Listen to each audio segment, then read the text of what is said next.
આજે આપણે બનાવીશું વ્રત કે ઉપવાસમાં ખાઈ શકાય તેવી સાબુદાણાની ખીચડી. તો ફ્રેન્ડ, સાબુદાણાની ખીચડી તો બનાવી લઈએ છે, પણ સાબુદાણાનો જે દાણો હોય તે છૂટો નથી પડતો. તો આજે હું તમને આ વિડીયોમાં કેવી રીતે સાબુદાણાની ખીચડીનો એક એક દાણો કઈ રીતે છૂટો પડશે તે જણાવીશ. તો ચાલો બનાવવાનું શરૂ કરીએ.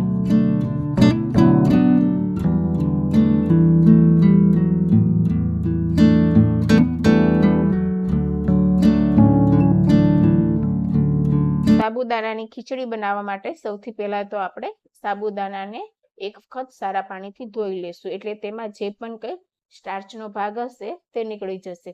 તો મેં અહીંયા 1 વાટકો જેટલા સાબુદાણા લીધેલા છે. તો આપણે એક વખત આવી રીતના સાબુદાણાને ધોઈ લેશું, એટલે તેની અંદર જે પણ કંઈ વ્હાઈટ ભાગ હશે તે નીકળી જશે. અને મોસ્ટ ઓફ સાબુદાણા સ્ટાર્ચથી જ બનેલા હોય છે, એટલે તેમાં વધારે પડતો સ્ટાર્ચનો ભાગ હોય છે, એટલે આપણે એક જ વખત તેને ધોવાના છે.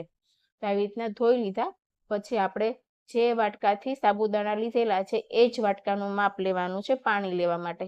તો મેં અહીંયા 1 વાટકો સાબુદાણા લીધેલા છે, તો હું 1 વાટકા જેટલું પાણી ઉમેરીશ અને તેને 3 થી 4 કલાક માટે પલાળવા મૂકી દઈશ. તો 3 થી 4 કલાક પછી એક સાબુદાણાનો દાણો છૂટો પડી જશે. જો તો આવી રીતના જો સાબુદાણાનો દાણો છૂટો પડ્યો હશે ને, તો જ આપણી ખીચડી એકદમ છૂટી છૂટી બનશે. જો તેમાં થોડુંક પણ પાણીનો ભાગ રહી જશે ને, તો ખીચડી છૂટી નહીં બનશે. એટલે આ એક ખાસ વાતનું ધ્યાન રાખવાનું, જેટલા સાબુદાણા લઈએ ને એટલું જ પાણી લેવાનું. અને હવે ખીચડી બનાવીશું. તો ખીચડી બનાવવા માટે મેં અહીંયા એક પેનમાં 3 થી 4 ટેબલ સ્પૂન જેટલું તેલ લીધેલું છે. તેલ ગરમ થાય એટલે આપણે જીરાથી તેનો વઘાર કરીશું અને સાથે જ મીઠા લીમડાના પાન ઉમેરીશું. અને મેં અહીંયા 2 મીડિયમ સાઇઝની તીખી મરચીનો યુઝ કરેલો છે. તો જે પ્રમાણે આપણે તીખું ખાવું હોય એ પ્રમાણે આપણે મરચી યુઝ કરવાની. અને 1 વાટકો જેટલા બાફેલા બટાકાને આવી રીતના ટુકડા કરીને લઈ લીધેલા છે. તો શરૂઆતમાં 1 થી 2 મિનિટ માટે હાઈ ફ્લેમ ઉપર આપણે બટાકાને સાંતળી લઈશું. તો બટાકામાં એકદમ સરસ એવો એક બ્રાઉન કલર આવી જશે અને તેમાં જે મોઇશ્ચરનો ભાગ હશે તે નીકળી જશે. તો આપણે બટાકાને સાંતળવા જરૂરી છે, એટલે હાઈ ફ્લેમ ઉપર આપણે 1 થી 2 મિનિટ માટે સાંતળવાના છે અને ત્યાર પછી તરત જ આપણે મીડિયમ ટુ લો ફ્લેમ કરી દેવાની છે. જો હાઈ ફ્લેમ રાખશું ને તો બટાકા આપણા નીચે ચોંટતા જશે. અને સાથે જ આપણે પલાળેલા સાબુદાણા ઉમેરી દઈશું. તો તમે આમાં શેકેલા સિંગનો ભૂકો પણ ઉમેરી શકો છો.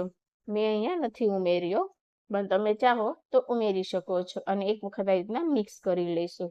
અને ત્યાર પછી આપણે મસાલામાં સ્વાદ અનુસાર મીઠું ઉમેરીશું અને આ ખીચડીને બેલેન્સ કરવા માટે 1 ચમચી જેટલી ખાંડ ઉમેરીશું. તો જે પ્રમાણે આપણે ખીચડીને સ્વાદ જોઈએ એ પ્રમાણે મીઠું, ખાંડ અને લીંબુ ઉમેરવાનું. તો મેં અહીંયા અડધા લીંબુનો રસ ઉમેરેલો છે. તો ત્રણેય વસ્તુ આપણે ચડિયાતી ઉમેરીશું એટલે ખીચડીમાં એકદમ સરસ એવો ટેસ્ટ આવશે. તો એક વખત આપણે આવી રીતના મિક્સ કરી લઈશું. તો એકદમ લો ફ્લેમ ઉપર આપણે આ ખીચડીને કૂક કરવાની છે. જો થોડીક હાઈ ફ્લેમ થઈ ગઈ ને તો આપણા સાબુદાણા નીચે ચોંટતા જશે. જો મારા પણ પેનમાં અહીંયા સાબુદાણા થોડા ચોંટવા માંડેલા હતા, પણ લો ફ્લેમ ઉપર જો આ સાબુદાણાને આપણે કૂક થવા દેશું ને તો ચોંટશે નહીં. તો આપણે આવી રીતના 2 થી 3 મિનિટ માટે ઢાંકણ બંધ કરીને કૂક કરવાના છે સાબુદાણાને, એટલે સાબુદાણા એકદમ ચડી જશે. અને જે વ્હાઈટ સાબુદાણા હતા ને તેના બદલે તે ટ્રાન્સપરન્ટ થઈને જો આવા થઈ જશે. અને ત્યાર પછી ગેસની ફ્લેમ બંધ કરીને ઉપરથી આપણે ધાણાને ગાર્નિશ કરીશું. અને હવે આ ગરમા ગરમ ખીચડીને આપણે સર્વ કરીશું. તો જો ફ્રેન્ડ્સ, આવી રીતના ખીચડી બનાવી હશે ને તો એક દાણો છૂટો પડશે. તો જો હું તમને આગળ ચમચીમાં લઈને પણ ખીચડી બતાવીશ કે મારો સાબુદાણાનો એક દાણો છૂટો પડ્યો છે. તો મેઇન એ જ છે કે જ્યારે સાબુદાણા પલાળીએ ને ત્યારે વધારે પાણી નહીં ઉમેરવાનું. જેટલા સાબુદાણા હોય ને તેટલું જ પાણી ઉમેરવાનું. તો આપણે અહીંયા સાબુદાણાની ખીચડી બનીને તૈયાર છે. તો તમને મારી આજની આ રેસીપી ગમી હોય ને તો મારા વિડીયોને લાઈક કરજો, શેર કરજો અને તમારા ફ્રેન્ડ્સ અને ફેમિલી મેમ્બર્સમાં શેર કરજો. તો આવી જ નવી રેસીપી સાથે આપણે ફરીથી મળીશું. ત્યાં સુધી બાય, ટેક કેર.